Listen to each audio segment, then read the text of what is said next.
The town of Carthage received news that the performing arts bond did not pass in the Missouri primary. Find out what's next on the district's agenda. Also going to hear about a new rent-a-scooter program in Carthage. The 4 states' most watched news starts now. Thank you for joining us tonight. I'm Jordan Abbey. Authorities in Newton County, Missouri investigating after a vehicle rear-ended a motorcycle, then fled the scene. Crash happened shortly before 10 p.m. Monday along I-49 Gateway Drive. Authorities say 52-year-old Bradley Pippin was riding his motorcycle north near the Gateway exit when he was hit. Pippin was taken to the hospital with serious injuries. Authorities in Pittsburgh have charged a man for firing a gun near a house with children in it, also damaging property. Police say around 3 this morning they responded to a domestic incident. When they arrived, they found 39-year-old Corbin Murray in the backyard of the home with a shotgun rifle pointed in the direction of the officer. Police were able to knock the weapons out of his hands and then arrest him. Authorities say before that, Murray hit a woman in the home, damaged property when children were inside. Murray is charged with domestic battery, aggravated assault of a law enforcement officer, and 5 counts of aggravated endangering a child. Montgomery County, Kansas Road was closed this morning after a train collided with a tractor trailer. It happened on South Walnut near Coffeyville. Authorities say, thankfully, no one was injured in the crash. Doug Katie joining us now. First look at the forecast. Some of the area already seeing some rain today, huh? Yeah, we got some scattered showers and thunderstorms, mainly our northern counties a little bit earlier this evening. Not a whole bunch going on outside for us right now, but we did hit 100 again, 18th time we have done it this summer. 102, the record 105 set back in 2011, so we did make a run at it. Isolated thunderstorms the past couple hours, not a whole bunch. We got a few that are trying to flare up a little bit in southwestern Missouri, and I think this is going to be the trend as we go through the overnight hours, especially after midnight. I think these will start to increase a bit. So we're going to break that down for you, all coming up here in just a bit. All right, Doug, thanks as always. Carthage School District regrouping after the failure of a bond proposal for a new performing arts center. That was in yesterday's elections. KOAM's Bella Line explains. The Carthage School District and community has been using an auditorium that is over 40 years old. After yesterday's loss for the proposal in the Missouri primary, the district is still looking for a way to improve the programs. For many years, the community's discussed having a new performing arts center. Right now we have an auditorium, but we really need more, a classrooms addition to it. So we put it out for the ballot language and it just didn't pass. This was not a rebuke saying that we don't want to help the kids, but it was a rebuke saying that at this present moment, the uncertainty is there that we don't know what's going to happen with the finances of the country. The vote was close, but since a 4/7 majority, or 57%, was needed, the district was unsuccessful.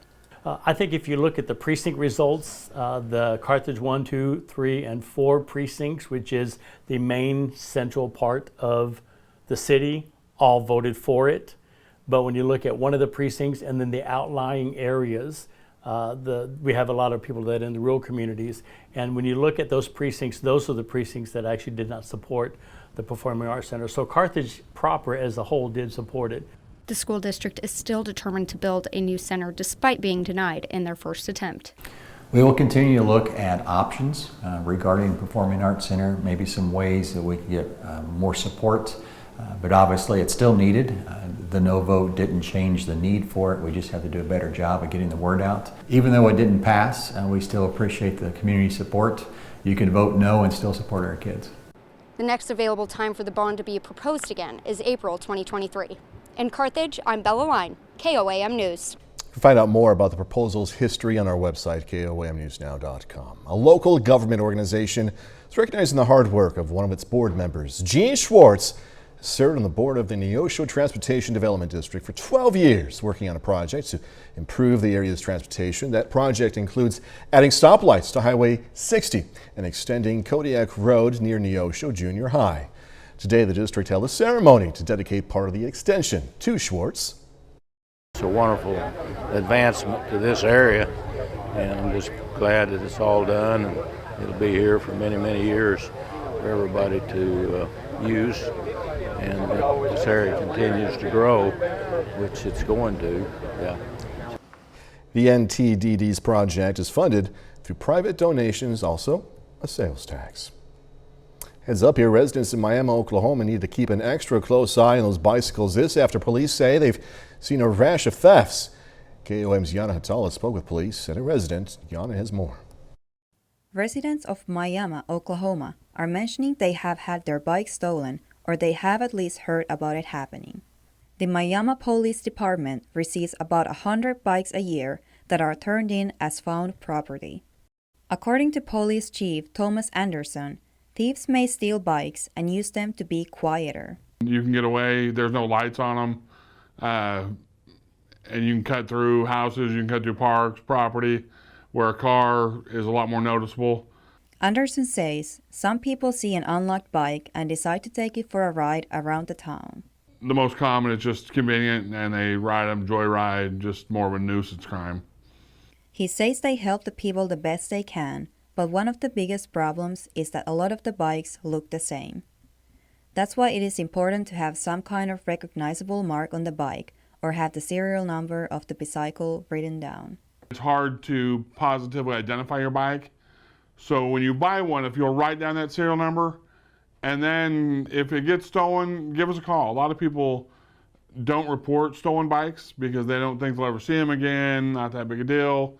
A resident of Miami, Janie King, has had 7 bikes stolen during the last 13 years. This year alone, he's had 3 bikes stolen, and we bought him a new one yesterday. She likes to go for rides with the neighborhood children, but not even garage doors can stop the thieves from stealing her bikes.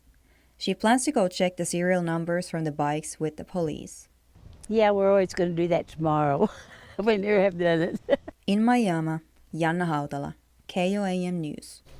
Police department has a public sale for those unclaimed bikes once a year, and the proceeds go to the general funds for the city. You might have seen more scooters on the streets of Carthage recently. The Parks and Rec of Carthage is holding a trial period with Lime scooters to see if the scooters can be a well-rounded form of transportation, not just leisure.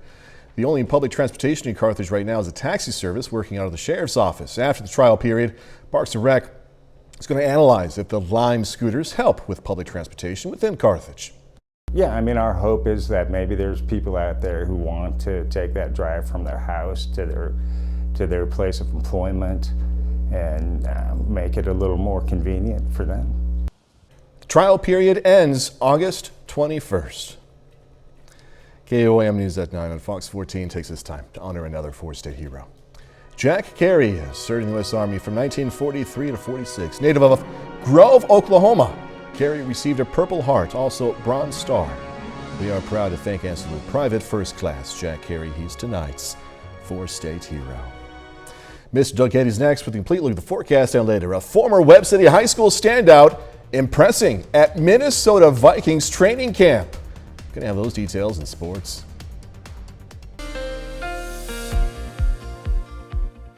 Well, of course, another super hot day for us today. 102, day number 18 this summer that we have hit 100 degrees, which is kind of crazy, but hopefully we'll stay just below that mark over the next couple days. Nice shot, Indigo Sky Casino and Resort. We need some rain. Got a little bit over the weekend, not widespread, none for the month. We do have some chances as we go through the overnight hours tonight, which we need very desperately. Temperatures are mainly sitting still into lower 90s right now. A little bit cooler in northern counties where there have been some isolated thunderstorms, but at the airport in Joplin, 93. Look at that heat index. It's 99 after 9 o'clock in the evening hours. Isolated thunderstorms, mainly our northern counties throughout the evening hours, had 1 or 2 little severe thunderstorm warnings across Bourbon and Vernon County earlier, but you can see them really just kind of falling apart the past couple hours and then starting to flare up again once you get into southwestern Missouri. Most of the storm action has been out across central Missouri, but you can see from Stockton to Greenfield to Mount Vernon, just to the southeast of Carthage, one little guy just to the northeast of Lamar, and then once we get into Kansas, just kind of spotty action, really nothing going on in Oklahoma at this time. But I do think this will start to pick up a bit. We have high pressure out across southern parts of the Rockies, so we're getting these weak little waves which are rotating around the high, giving us at least chances to get some showers and thunderstorms. Let's go through time. Here's midnight. Hit and miss scattered storms, mainly north of I-44, but increasing a bit, especially on the Missouri side. 2, 3, 4 o'clock in the morning. So we're going to start the day with scattered thunderstorms, and then these will start to shift into our southern counties once we get to about 8 or 9 o'clock in the morning. By the afternoon, I think we'll dry out. We'll see partly sunny skies, and we'll start to heat back up.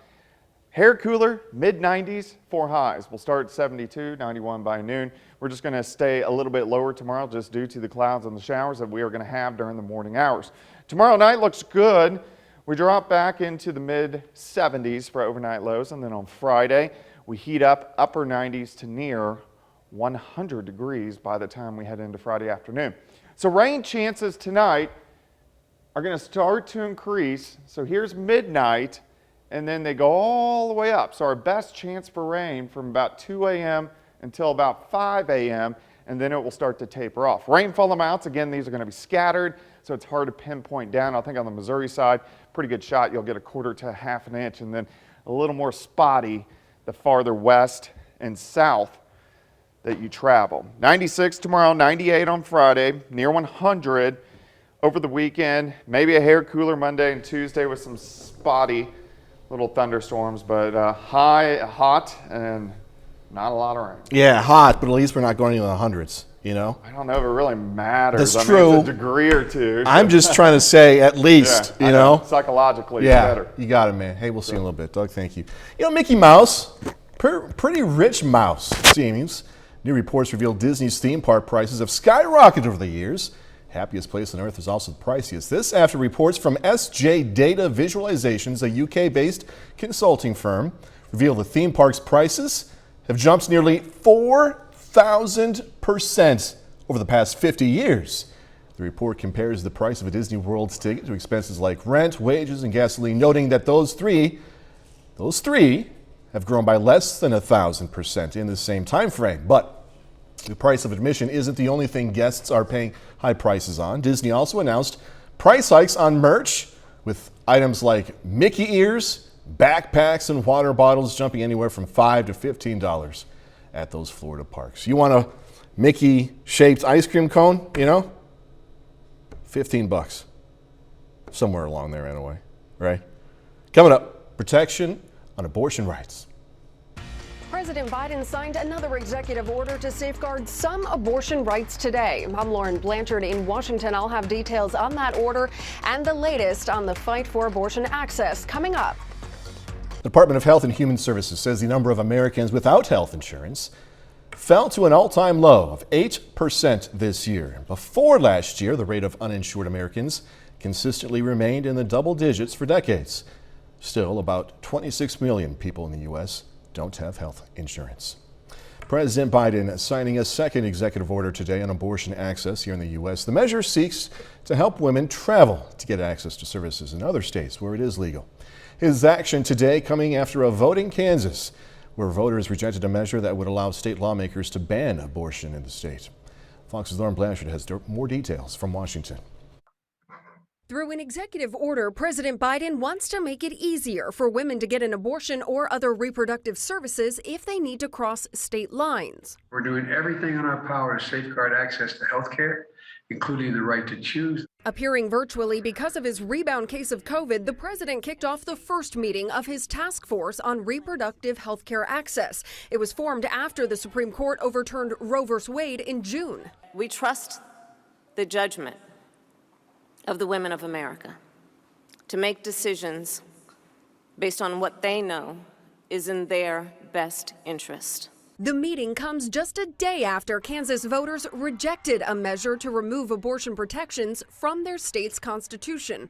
I feel like my state just showed up and boldly told me that they are going to take care of me. We're going to get through this difficult period, and women and children will be protected in the state of Kansas. In Idaho, the Justice Department may face an uphill legal battle over that state's nearly total abortion ban set to go into effect later this month.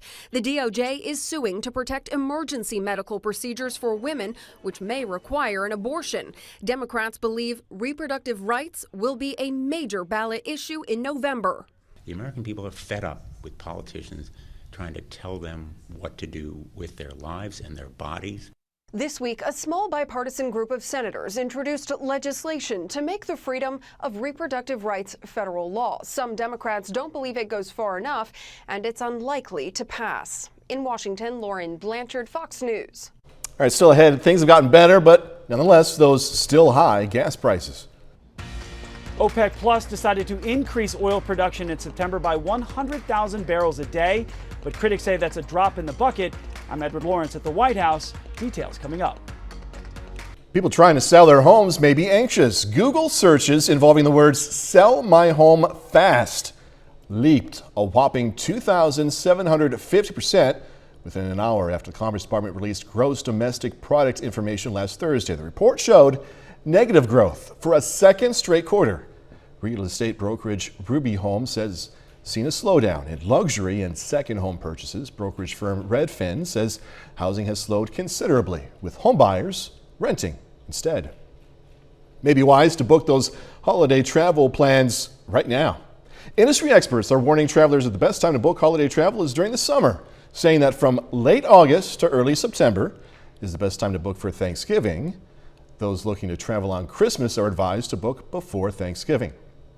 Prices are expected to increase dramatically after Halloween for airline tickets.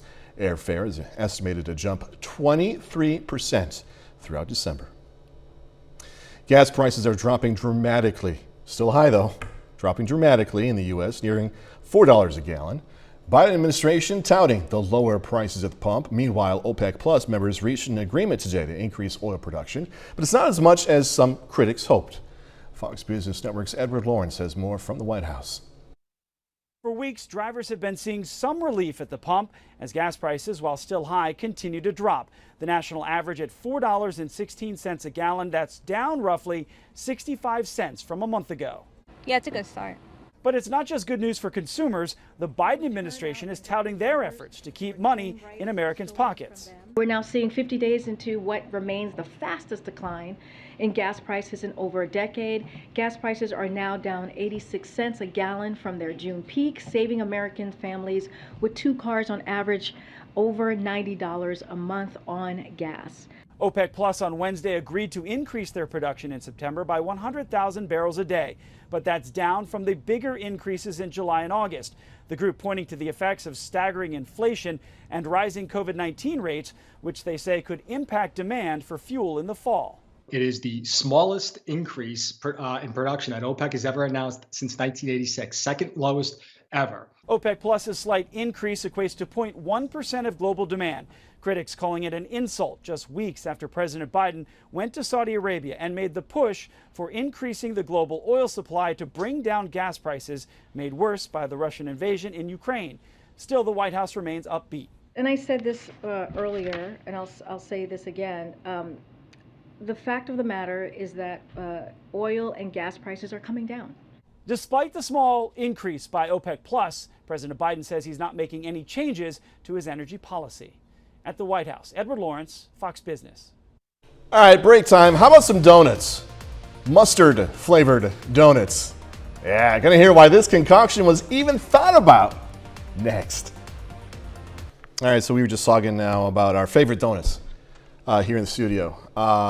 Cake donuts, chocolate frosted donuts. Myself, I'm an equal opportunity donut lover.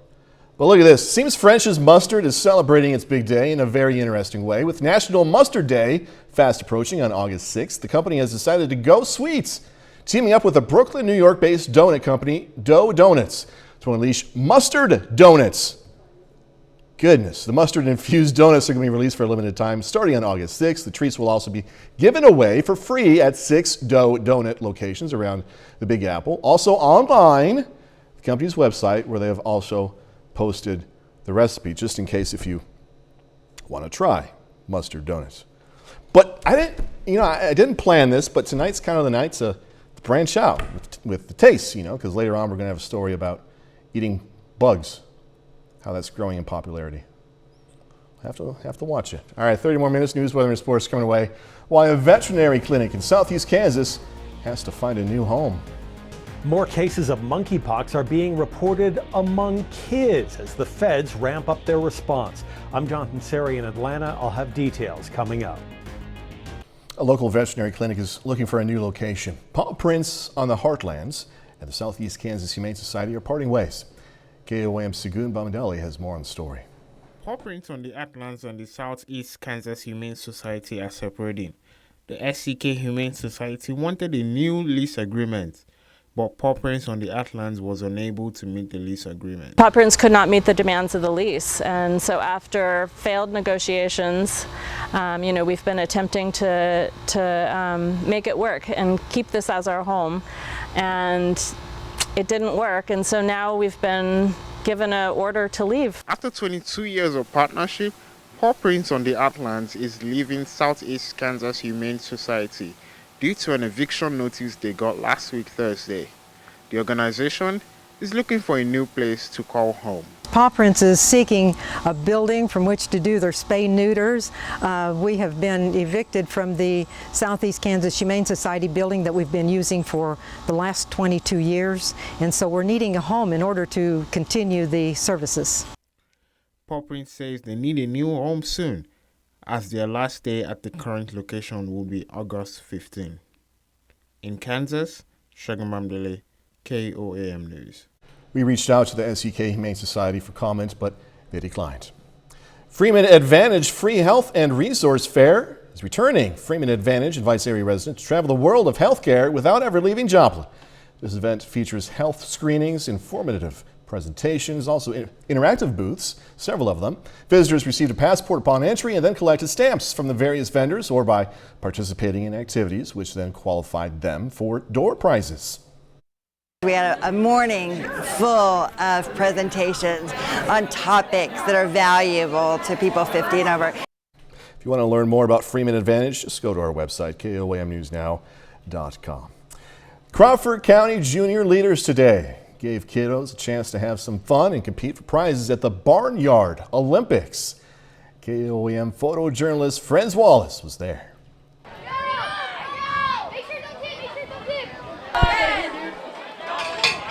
Put on is the Barnyard Olympics here at the county fair, which is put on for youth who are 18 and under. And it's just a fun time with games and activities to keep youth active and provide a fun activity during the day at the fair. Fake poop toss, there is the pound a post, which you would see, there's a hay bale jump, water bucket carry, all different kind of fun things. Makes it very fun and very special to see them learning, working together, building team working skills, things like that, all in a fun environment makes it just a great time.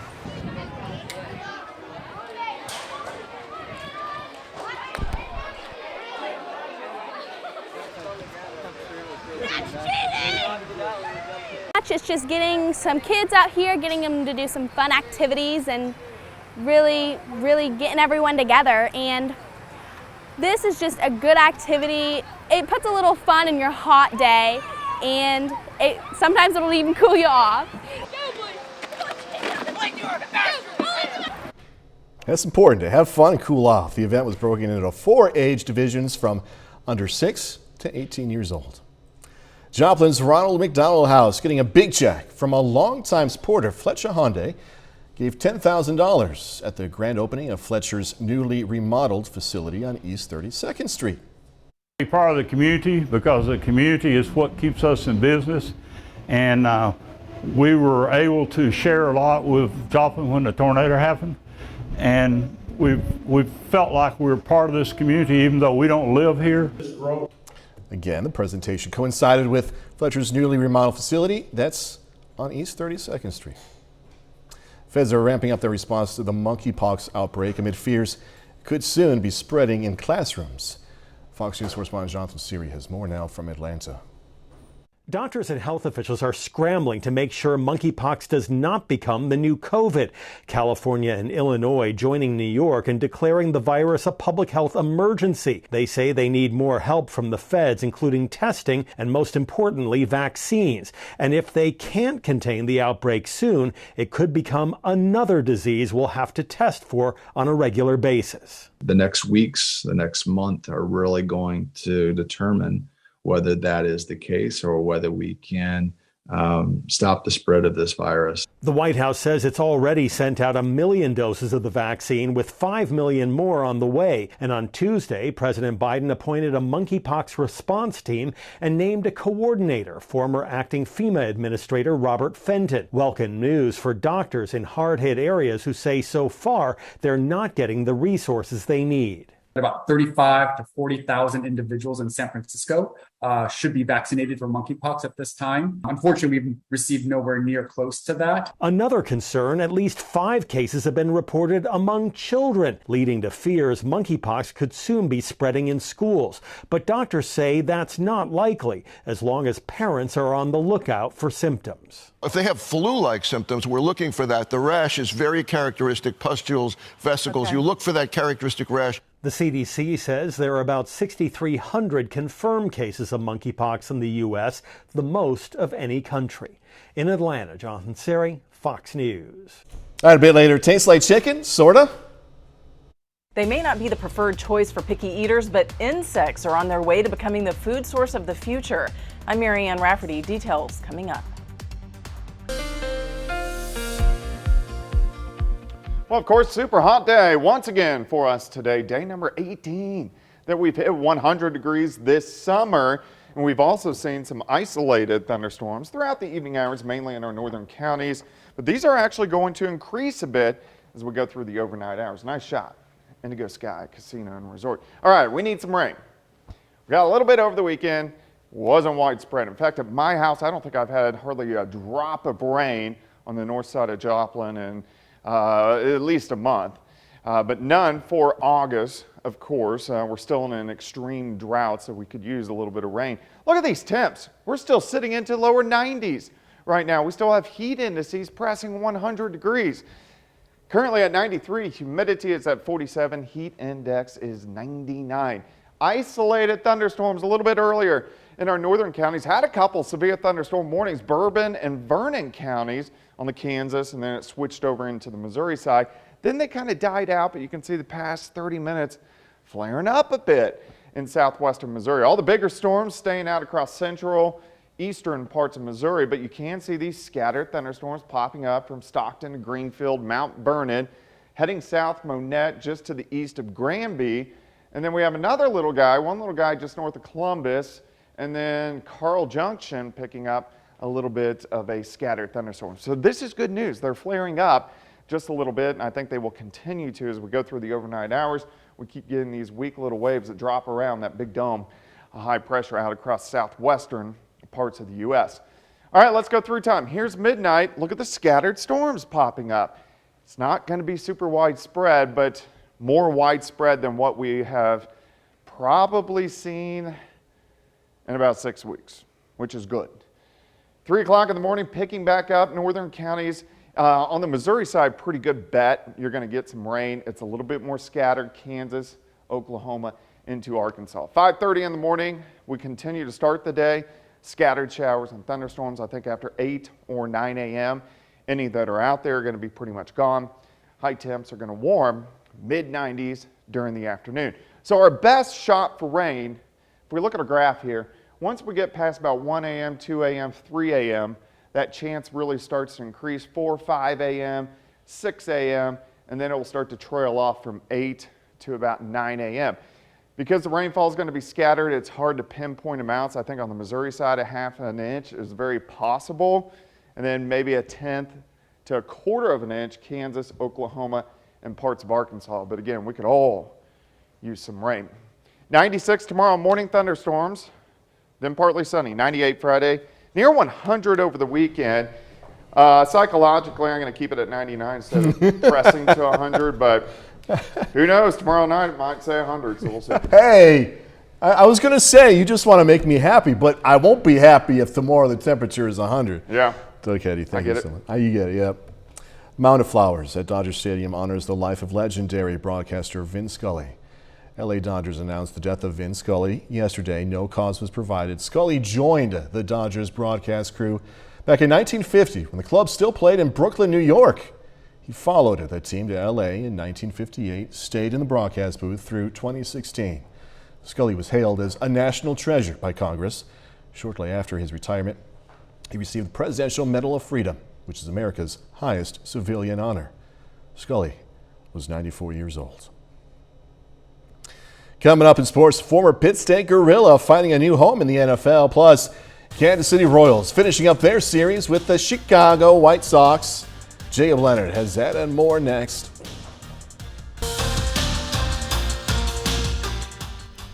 The Pittsburgh American Legion baseball team is back in the Mid-South Regional Tournament for the second straight year. The Post 64 opens the tournament this afternoon in Birmingham, Alabama, facing the Tupelo 49ers out of Mississippi. That's a tough tournament opener with the 49ers coming in today with a 32-1 record. Pittsburgh falls in a good one today, 5-2. Cameron Williamson gets an RBI single for Pittsburgh. Post 64 will try to stay alive in the regional tournament tomorrow afternoon at 1. The Kansas City Royals finish up their 3-game series with the Chicago White Sox this afternoon. The two teams have split the first 2 games of the series after the Sox took Game 2 last night 9-2. At today's game, final road game for Kansas City before beginning an 11-game homestand tomorrow. As Chicago goes up here on the RBI single, the Royals down 1-0. Now Lance Lynn is dealing for the White Sox all day long. Michael Taylor goes down looking. Next batter, Nick Pratto swinging. Lynn goes 6 innings this afternoon, gives up just 4 hits, 1 run while striking out 8. Now we had a little rain delay in the game, but they would finish into the third. Jose Abreu with 2 runners on. Takes it up and out off Brady Singer. 3-run jack, his 14th of the year. White Sox controlled this one, going on to win 4-1. Now in the National League tonight, Game 2 of a rivalry series between the Cubs and the Cardinals. They were supposed to play, but weather gets in the way. Instead, they'll play a doubleheader tomorrow with Game 1 beginning at 12:15. A former Webb City standout Zach Davidson is entering his 2nd season with the Minnesota Vikings. Davidson was a 5th-round pick from Minnesota last year. And the former Cardinal tight end impressed at camp today and caught the eye of Vikings quarterback Kirk Cousins. With Zach, it's really exciting because I see a lot of ability in him, and so you see a high ceiling, and a desire to work and get better, and so it's exciting to work with a guy like that, where you see all this potential down the road. Similar to how I felt about Tyler Conklin, 3-4 years ago. He's got a lot of down the field speed, and obviously at his height has a lot of size as well, and that combination gives you a lot of potential as a player. Finally, former Pittsburgh State cornerback Devontae Bosby has a new home in the NFL, signing today with the Washington Commanders. And Bosby just finished up his season in the USFL with the New Jersey Generals, but he's no stranger to the NFL. You can see here, these are the teams he's played for since entering the league in 2015. Now, in his 1 season in the USFL this year, he had 17 tackles and 1 interception. He's also a Super Bowl champion, winning Super Bowl 52 with the Philadelphia Eagles. That's it for sports. We're back with more news after this. Come get you some. Well, Americans are not lining up, though, to scarf down those, or something like that, a bowl of crickets. Consuming insects, part of a balanced diet, is a critical part of the culture of many other countries around the world, and the trend could be taken off here in the States, as biologists say edible insects can provide solutions to hunger and climate change. Fox News correspondent Marianne Rafferty has the scoop. Insects are going from pests to protein-packed menu items with the potential to combat the world's ongoing hunger and climate crises. They're low in fat, they're high in nutrients, minerals, calcium, so they're good for you. Unlike traditional forms of protein like beef, environmentalists say creepy crawlies like crickets, mealworms, waxworms, and more require less water, food, and space to grow, creating opportunities to reduce deforestation, greenhouse gas emissions, and resource consumption. According to the Worldwide Fund for Nature, quote, 25% of global land use change, and forestry emissions are driven by beef production, as more of the world's remaining forests are converted into farmland for cattle and fields to grow their food. But in countries like Madagascar, researchers say making room for more cows isn't a sustainable option as they work to increase production of edible insects. This will be our contribution to our fight against malnutrition in Madagascar. Meantime, to help feed the increasing global population, the United Nations Food and Agriculture Organization says farmers around the world need to increase the size of their harvests by roughly 70% by 2050. And while insects can help fill our stomachs, the UN says their waste can also be made into low-cost fertilizer for growing crops. And while insects won't replace the demand for beef overnight, according to estimates from Barclays Bank, the value of the insect protein market is expected to go from less than $1 billion to more than $8 billion by 2030. Marianne Rafferty, Fox News. So who knows if eating insects in this country is going to take off. That was my one dad joke of the night. I'm sorry. Coming up, going to preview the new Brad Pitt movie, Bullet Train. The new action comedy Bullet Train, following a group of assassins. One suitcase, one train, and one big summer movie. Fox's Ashley working as a preview with the cast. Hey, this is nice. Board the Bullet Train in theaters with Brad Pitt leading a star-packed cast in an action comedy adapted from the Japanese novel about assassins on a train with not-so-unrelated missions. Brian Tyree Henry and Aaron Taylor-Johnson as Lemon and Tangerine had instant chemistry. He's such a versatile actor that, I didn't really know who my character was, Tangerine, until Brian stepped into those shoes as Lemon. Once we met, I think we did a chemistry read together with David Leitch, and we just tossed the scripts aside. It's just we instantly hit it off, and I think that it shows. Improv also added hilarity to filming. Who cracked you up in those scenes the most? It would definitely Brian would crack me up. That one. Yeah, it's Brian, man. I mean, we would just push each other to the limit. When Aaron is Tangerine, he has the filthiest mouth, and That's so true. You just gotta let him go, man. Hiroyuki Sanada stars as the Elder and enjoys the movie's balance of genres. He has a revenge that's very important for him, but during that kind of serious part, director David Leitch put in some comedy sense. I think that perfect balance between drama, action, comedy. For that action, director David Leitch started in the stunt world, and Sanada says it was a great collaboration. If I say something, he immediately understands, and then, okay, let's do it. And then I always felt I love this movie all the time on set. I gotta get off this train. In Hollywood, Ashley Dvorkin, Fox News. That's our time for tonight. Thanks so much for joining us. Going to leave you tonight with video of a baby zebra at a Spanish zoo. Be safe. Do this all again tomorrow. See you then.